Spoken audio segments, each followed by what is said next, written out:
2022 Lotus EMIRA is a thoroughly modern sports car with an unmistakable Lotus pedigree. Top spec version has 400 horsepower and hits 180 miles per hour. Replacing no fewer than 3 models while serving as a company's final car with a combustion engine is no easy task, but the first new Lotus with a combustion engine in more than a decade promises to be up for the job.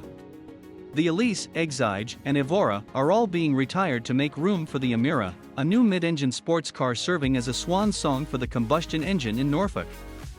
It slots way below the all-electric, $2.3 million Exige hypercar and aims to go up against the likes of Porsche 718 Cayman and Alpine A110.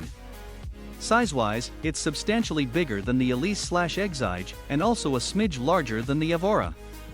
As we previously reported, 2 engines will be offered, with Lotus now confirming that the smaller 2.0-liter 4-cylinder turbo will be supplied by AMG.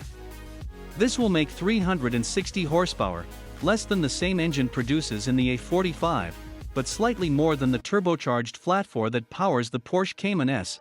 Lotus will also continue to offer the 3.5-liter supercharged Toyota V6 from the Evora, although the 400 horsepower of the car's launch spec represents a decrease from the 416 horsepower Evora GT.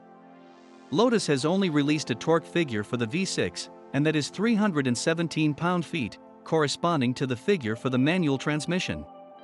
Evora.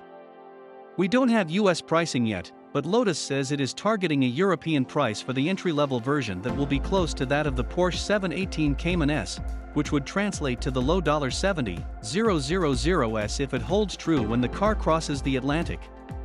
Sales will begin in early 2022.